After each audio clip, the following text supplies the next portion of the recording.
Hello everyone, welcome to my YouTube channel.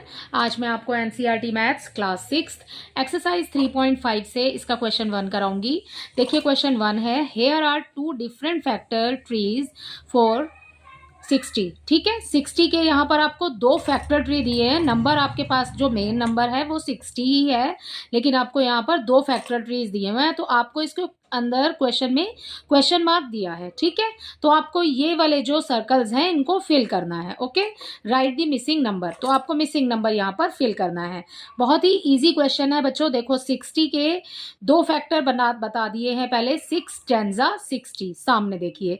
ठीक है, अब आप 6 को ऐसे टू पार्ट्स में डिवाइड करना है आपको कि ऐसे कौन से 6 के फैक्टर्स लिखने हैं आपको। ठीक है, टू पार्ट्स में डिवाइड करना मीन्स उसके फैक्टर लिखने हैं आपने, वही है उसका मतलब कि 6 कौन से टेबल में आएगा, टू में आएगा। ठीक है, 2 का टेबल हम कितनी बार काउंट करेंगे, 3 टाइम्स काउंट करेंगे। ओके, तो यहां पर आपका आंसर जो है वो हो जाएगा 3। ठीक है, इसको फिल करते हैं। सो अब यहां पर हम फिल कर देते हैं 3। ठीक है, तो इसका एक फैक्टर हो गया 2 और एक हो गया 3। ओके, ये तो हुआ आपका 6 का ये वाला कंप्लीट। ओके, अब जो आपने 6 10 टाइम्स जो काउंट किया था, अब आपको 2 को भी 10 को भी आपको ऐसे दो भागों में डिवाइड करना है, मतलब उसके दो फैक्टर लिखने हैं जो 10 जिनके टेबल में आता हो। ठीक है, आपको एक यहाँ पर दिया हुआ है 5। ओके, 5 हमें मिला है। 5 का टेबल हमें कितने टाइम काउंट करना है कि हमें 10 मिल जाए। 5 का टेबल हम 2 टाइम्स काउंट करेंगे, 5 2 10, तो यहां पर आप फिल कर देंगे 2। ओके, ये वाला क्वेश्चन हमने बुक में ही कर लिया है, तो आपको पहले वाले सर्कल में आपको फिल करना है, यहां पर 3 आ जाएगा क्योंकि 2 3 6 होता है। ओके, एंड 5 2 10 होता है। ओके, तो हमें 10 मिल जाएगा। ओके, तो ये हो गया हमारा फर्स्ट पार्ट।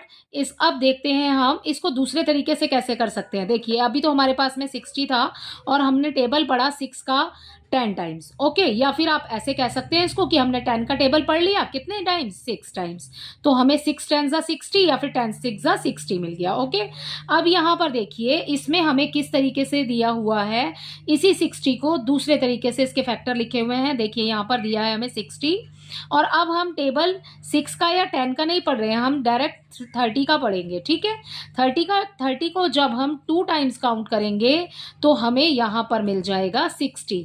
तो हमें 30 का 2 टाइम्स काउंट करने के लिए हमें उसके बाद में मिलेगा 60, मीन्स हमें 30 की मल्टीप्लाई 2 से करनी होगी। ओके, 0 का 0। ठीक है, और 2 3 6, तो हमें मिल जाएगा यहाँ पर 60। ऊपर 60 ऑलरेडी लिखा है, तो 30 उसका टेबल हम 2 बार पढ़ेंगे तो हमें 60 मिल जाएगा। ठीक है, जैसा कि हमें इस मल्टीप्लाई में मिला है। ओके, अब देखिए अब ये 2 तो प्राइम फैक्टर हो गया। ठीक है, प्राइम नंबर है। ओके, तो इसका तो हम फैक्टराइजेशन नहीं कर सकते आगे। अब 30 का तो कर सकते हैं भाई, 30 तो और भी टेबल्स में आता है। ठीक है, अब यहाँ पर 30 से नीचे देखिए आपको यहाँ पर 10 मिल गया है। ओके, 10 का टेबल हम कितने टाइम काउंट करेंगे कि हमें 30 मिल जाएगा। ठीक है, यहाँ देखिए सामने 10 का टेबल हम काउंट करेंगे 3 टाइम्स तो हमें मिल जाएगा 30। 10 3 30, ऐसे ही आपको चलना है सामने। ओके, अब आपको 2 ये जो 10 दिया है, जैसे कि हमें यहाँ पर 10 दिया था। ठीक है, आपको 10 का टेबल हम कोई भी नंबर कितनी बार काउंट करेंगे कि हमें 10 मिल जाएगा, मतलब आपको टेबल काउंट करना है, या तो आप 2 का काउंट कर लीजिए या फिर 5 का काउंट कर लीजिए।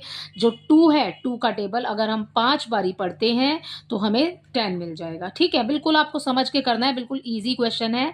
देखिए ये है हमारे पास 60, यहाँ पर हमें 6 और 10 दिया हुआ है, तो आपको 6 के फैक्टर्स लिखने हैं और यहाँ पर आपको 10 के फैक्टर्स लिखने हैं। ओके, बिल्कुल ईजी लैंग्वेज में, तो अगर हम इसको बोलेंगे तो ये ऐसे ही है। ओके, यहाँ पर देखिए आपको 60 दिया है, आपको आगे दिया है 30 जो कि बुक में लिखा ही है। 30 को अब हम कितनी बार काउंट करेंगे कि हमें 60 मिल जाएगा, 2 टाइम्स। ओके, हमने यहाँ पर मल्टीप्लाई करके उसको देख लिया है। राइट, अब हमें आगे दिया है इसमें, यहाँ पर हमें मिल गया 10। ठीक है, अब आपको 10 के फैक्टर लिखने हैं। ठीक है, और आपको 30 का निकालने के लिए 10 का टेबल काउंट करना है कि कितनी बार पढ़ेंगे, 3 बार पढ़ेंगे भाई, तो हमें मिल जाएगा 30। ठीक है, तो ये हो गया आपका ए और बी। इसी के साथ आपका फर्स्ट क्वेश्चन जो है वो कंप्लीट हो जाता है। आई होप ये आपको अच्छे से समझ आया होगा। Thank you.